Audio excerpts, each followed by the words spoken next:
Hello viewers, আসসালামু আলাইকুম। আশা করি আপনারা সবাই ভালো আছেন। আমিও আপনাদের দয়ায় ভালো আছি। আজকে প্রথমে যে বিষয়ে কথা বলবো, তিনটা বিষয়ে কথা বলবো আজকে। প্রথম বিষয়ে কথা বলবো বৃষ্টি নিয়ে। আর তৃতীয় যে বিষয়টা কথা বলবো, এটা খুবই গুরুত্বপূর্ণ। ভিডিওটি শেষ পর্যন্ত আপনারা দেখার জন্য বলা হইলো, কারণ জরুরি বিষয়। এই যে পড়তেছে, হ্যাঁ, সারাদিনই বৃষ্টি পড়তেছে, কিন্তু মেনলি কথা হইতেছে বৃষ্টি। বৃষ্টি একটি আল্লাহর রহমত প্রদত্ত। আসলে বৃষ্টি ভালো। বৃষ্টি হলে আমাদের আবহাওয়া ভালো থাকে এবং আমরা যে মাটিতে চলাচল করি মাটিটা ঠান্ডা থাকে এবং শরীর আমাদের ভালো থাকে। কিন্তু এই বৃষ্টিতে সচরাচর ভেজা যাবে না। এই তো ভাই যাইতেছে, হ্যাঁ, বৃষ্টিতে ভিজতেছে, মাথা ভেজে। কারণ বলতেছেন ভাই, আমি অনেকেই বলছেন যে আসলে কি করা যায়। আমি বাইরে গেছিলাম বা কোথাও গেছিলাম, সেই ক্ষেত্রে আমি ভিজে গেছি, অথবা ছাতা আমার সাথে ছিল না, বা এক ছাতায় দুইজন বা অধিক তার, সেই ক্ষেত্রে কি করার উপায়? তাদের বৃষ্টিতে ভিজে ঠান্ডা সর্দি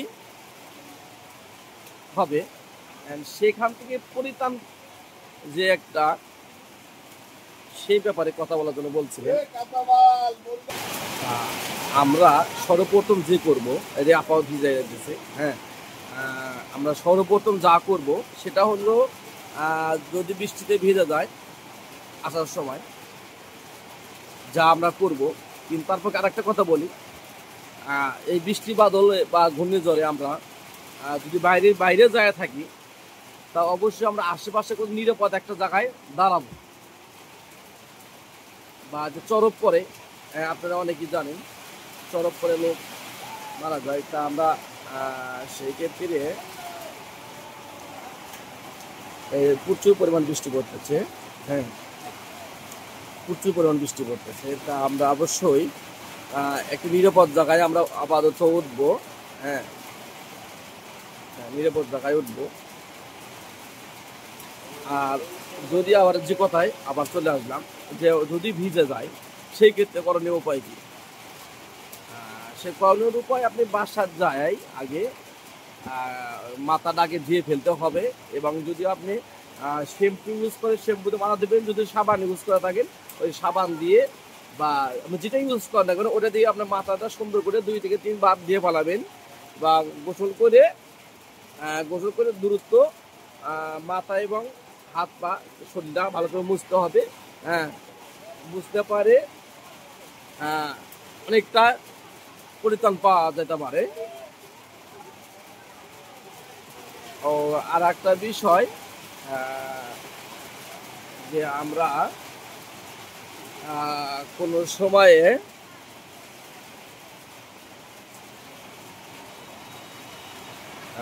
ঠান্ডা কাশি হইলে,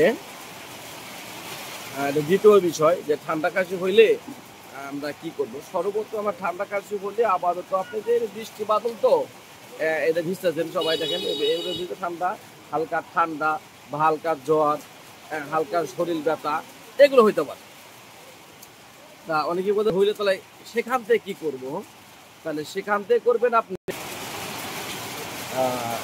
করবেন যদি হালকা জ্বর, হালকা ঠান্ডা কাশি যদি হয়, তাহলে সেক্ষেত্রে আপনার করতে পারেন প্যারাসিটামল, সিটিরিজিন বা ডিজলটিডিন বা রুপাটিডিন বা ফেক্সোফেনাডিন, যে কোনো একটা করে দিনে খাইবেন। আর যদি গ্যাসের পরিমাণ বেশি থাকে তাহলে গ্যাসের ওষুধ খাবেন। আর আপনি অন্য কোনো ওষুধ আমাদের খাওয়ার দরকার নেই, কারণ আবার থেকে আপনার ঠান্ডা কাশি হালকা হওয়ার সম্ভাবনাই বেশি। তা এই নিয়ে দুশ্চিন্তার কোনো বিষয় না। যদি জ্বর 100 পেরিয়ে যায়, তখন ডাক্তারের পরামর্শ অনুযায়ী ওষুধ খাবেন। নিজে চিকিৎসা নিজে করবেন না। যদি হয়তো অনেকে জানেন, নিজে দেখি অনেকে ওষুধ চায় নেন, এগুলো করবেন না। যদি হালকা ঠান্ডা কাশি হয়, সেখান থেকে আপনি হালকা প্যারাসিটামল, সিটিডিজিন, ডিজলটিডিন, রুপাটিডিন যাই খান না করো, ফেক্সিলোপ্যারাডিন খান না কোনো, খাইবেন।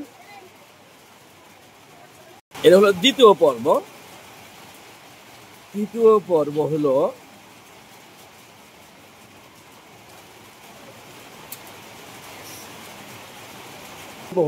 আপনি প্রেগনেন্ট 1 মাস থেকে 9 মাস এর ভিতরে হইলে আপনি কি খাবেন, এর একটি খুব জরুরি বিষয়।